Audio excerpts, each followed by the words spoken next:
Lord be with you. Reading from the Holy Gospel according to Mark. Glory to you, Lord. Jesus said to the crowd, "Would you bring in a lamp to put it under a tub or under the bed? Surely you will put it on the lampstand. For there is nothing hidden, but it must be disclosed. Nothing kept secret, except to be brought to light. If anyone has ears to hear, let him listen to this." He also said to them, "Take notice of what you are hearing. The amount you measure out is the amount you will be given, and more besides. For the man who has will be given more, from the man who has not, even what he has will be taken away." The Gospel of the Lord. Praise to you, Lord Jesus Christ. The Gospel, why put it on signs? Well, some domestic imagery for us, maybe in today's readings, a bit different perhaps. And Nathan the prophet there speaking with King David and seated before the Lord and recognizing that the Lord is dwelling among them and calling the Lord to remain with his house, to bless his house, meaning really to dwell with his people and to remain with them into the generations to come, and declaring the Lord the God of all and their God. And such is the way we call down God's blessing upon us, seeking first, as we know from the Gospels, the things of God, and all these other things then being added unto us. So it's a lovely moment with the King and the priest together before the Lord, and recognizing the Lord is God indeed. His words are true, and you have made this promise to your servant to bless the house of your servant, that it may continue forever in your presence.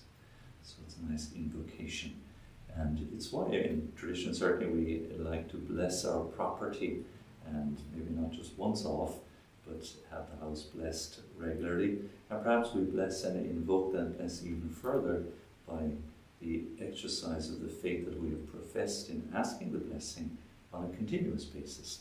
So my prayer in the home indeed is so very powerful, and why the house and the home and the family consider likewise the domestic church.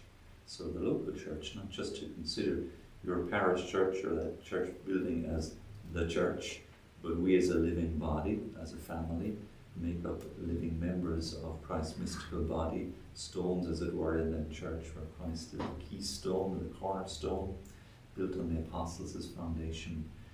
All these images just help us to see that the church is something living, vibrant, not just a stone building, just as our homes in the same way. It's a temporary dwelling, if you like. What is important is that God dwells there and that he remains there with us. So the psalm echoes some of the same sentiment as well too, and seeking the Lord to reign on his throne, and that Zion may be his resting place where he has chosen to live, that God may dwell and live among us. So again, it's a lovely earthy sort of, there's the sense of the presence of God. And hence the image too, which is helpful to the lamp and the lampstand, put it under the bed again. A homely image for us today, and nothing hidden, but that it must be disclosed. So that all we do and all we seek to do, and that all is honour, to bring blessing, will be made known in judgment day, but that we may be found worthy. So when the Lord dwells with us indeed, we get the gift and the blessing of realizing that his presence is such a gift, and that as we have freely given, to freely receive, freely give. And that passage there very challenging. The amount you measure out is the amount will be given.